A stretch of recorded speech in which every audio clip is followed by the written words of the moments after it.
Welcome back to this special edition of Larry King Weekend. Hugh Downs, the veteran journalist, is co-hosting with us for tonight.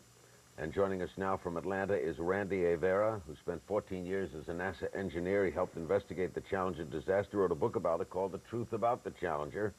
Bill Harwood of CBS News remains with us at the Johnson Space Center in Houston. And John Logston joins us. He's doctor, is a PhD, and a director of the Space Policy Institute at George Washington University. We'll do round-robin questioning here, and we'll start with Randy. Why is debris important?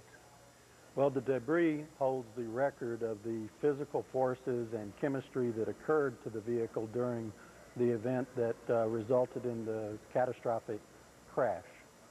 And it's important to get that debris as early as possible so that mechanical and chemical analysis and other tests can be conducted in order to literally unfold those secrets from those components and combine that with other data to put the entire investigation in order. Bill Harwood, what's the latest information on the remains of body parts? That's proceeding, as you can imagine, Larry. They have stood up front. They're not going to discuss that out of deference to the family members.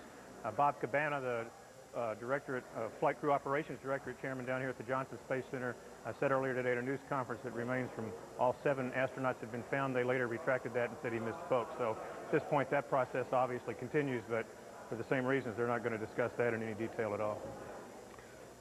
Mr. Logston, Dr. Logston, what about the space program? Some think it's lost its visionary allure. It's not the magic it once was. We don't even know when they're flying anymore. And now it might be in trouble fiscally. What do you think?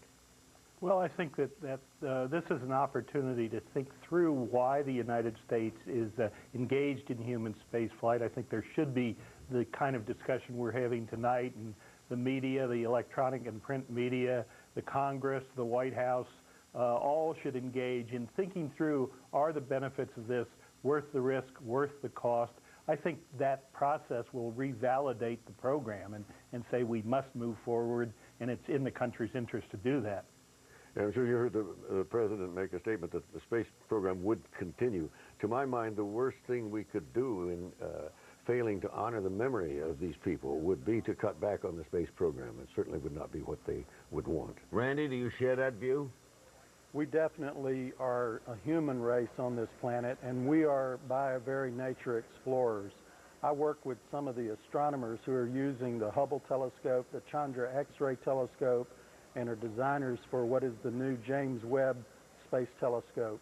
And let me tell you that you can just go out to a NASA or a Hubble Space Telescope site and see some of the most fascinating science that's ever been shown in the history of the world. For example, we know where 85 Jupiter-type planets are located, and we believe that just within the orbits of those planets, there will be planets like Mercury and Earth, and that's what the James Webb Space Telescope's looking at. But in order to do the great science, in what I have written, Title 42, the Public Health and Welfare Codes, where the NASA Charter has resided for the past 45 years, it's time to overhaul and revise that charter.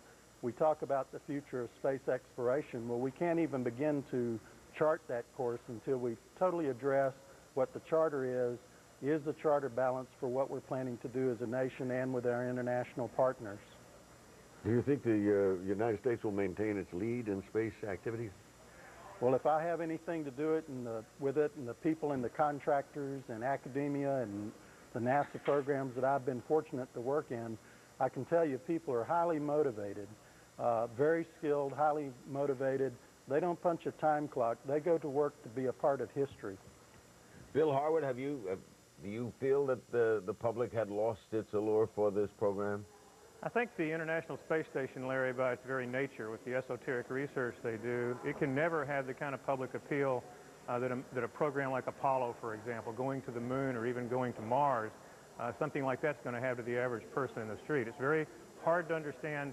It's not the kind of science that lends itself to easy explanation, and so it's a little bit tougher sell. That, plus the enormous price tag of all of this. I wanted to go back to what John Logston was saying. I think there is widespread support for space travel in this country. Polls consistently show that. I don't know that it's not a legitimate question at a time like this to look at the shuttle in a lot of detail, the cost, the technology involved, upgrades, et cetera, and to reconsider the whole issue of should you replace the vehicle with something that's either safer or less expensive to operate. You know, right now the shuttle is so expensive, it's old technology. Admittedly, it's a fantastic flying machine. It's a marvelous statement of that technology, but it is 30 years old, and it costs a lot of money to launch it. And I think that you cannot separate the cost of space travel when you talk about what the public wants or doesn't want, because that ultimately becomes a political statement, and it's enormously expensive. John, what do you say to that? Well, it would be nice if on the shelf there was the technology that we could put a little money against and replace the shuttle, but that just isn't the case. We've invested too little in advanced space transportation technology, so we're at a position where the shuttle is the best we could do right now. NASA thought this through, Sean O'Keefe and his team last year, and decided to push further into the future the next generation shuttle replacement and invest in making the shuttle as safe as possible. I think it, you know, in principle it would be great to have something more modern. In practice, we have to learn what caused this accident, fix the shuttle, and fly it at least for another 10 or 15 years. Randy, a football coach once told me he learned more after a loss than after a win. Do you learn more after something like this? Well, what I call in my book the NASA method, which is what I grew up on after I graduated Georgia Tech. NASA trained me by the evolution from actually before the Mercury days, when it was the National Aerospace Council on Aeronautics, the NACA organization.